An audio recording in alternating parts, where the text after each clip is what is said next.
ఈ 2025లోని one of the most anticipated prequel 'Kantara' release అయ్యింది. థియేటర్స్‌లో ప్రెజెంట్ రన్ అవుతుంది. కానీ ఇప్పుడు మనం మాట్లాడేది 'కాంతార' కాదు, 'కాంతా' గురించి. 'Kaantha' Dulquer Salmaan's upcoming one of the most anticipated film. మొన్న మధ్య టీజర్ రిలీజ్ అయింది. ఏమన్నా టీజరా అసలు. టీజర్ తర్వాత దెబ్బకి హైప్ అమాంతం పెరిగింది. ఎప్పుడెప్పుడొస్తది చూడాలి అనే ఎక్సైట్‌మెంట్ అయితే రేపింది ఆ టీజర్.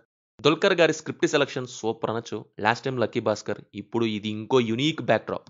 చూస్తుంటే లైమ్ లైట్‌లోకి రాకముందు గురువైన డైరెక్టర్, శిష్యుడైన యాక్టర్ మధ్య ఫస్ట్‌లో బాండింగ్ ఎలా ఉండేది? పాపులర్ అయ్యాక మధ్యలో గొడవలొచ్చాక ఏమైంది? మరి హీరో స్టార్ అయ్యాక వాళ్ళిద్దరూ ఒకే సినిమా చేయాల్సి వస్తే ఈగో క్లాష్ ఏ రేంజ్‌లో ఉంటది అనేది చూడొచ్చు. ఏ రేంజ్‌లో అంటే టైటిల్ ముందు హీరోయిన్ ఓరియెంటెడ్ 'శాంత' అనుకోని, తర్వాత హీరో ఓరియెంటెడ్ 'కాంతా'గా మార్చేంతగా.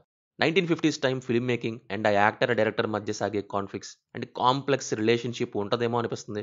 వీళ్ళిద్దరి మధ్య ఆ సినిమా విషయంలో జరిగే క్రియేటివ్ డిఫరెన్సెస్, దానివల్ల సినిమా డైనమిక్స్ ఎలా ఉంటదో అనేలా ఉంది. టీజర్‌లోని ఆ సీన్స్, డైలాగ్స్, షాట్స్ చాలా ఇంట్రెస్టింగ్‌గా ఉన్నాయి. దీన్ని రానా అండ్ దుల్కర్ కలిసి ప్రొడ్యూస్ చేస్తున్నారు. యాక్చువల్లీ సెప్టెంబర్‌లో రిలీజ్ అయ్యి ఈ పాటికి మనం చూసేయాలి సినిమా. కానీ 'డీక్యూ' ప్రొడ్యూస్ చేసిన 'లోక' థియేటర్స్‌లో ఆడుతుండడంతో ఈ 'కాంతా' మూవీని పోస్ట్‌పోన్ చేశారు. Releasing soon. నేనైతే చాలా ఎక్సైటింగ్‌గా ఉన్నా ఈ సినిమా పట్ల. Because of that back drop, story line, ego clash. Cinema మీద సాగే సినిమా కదా!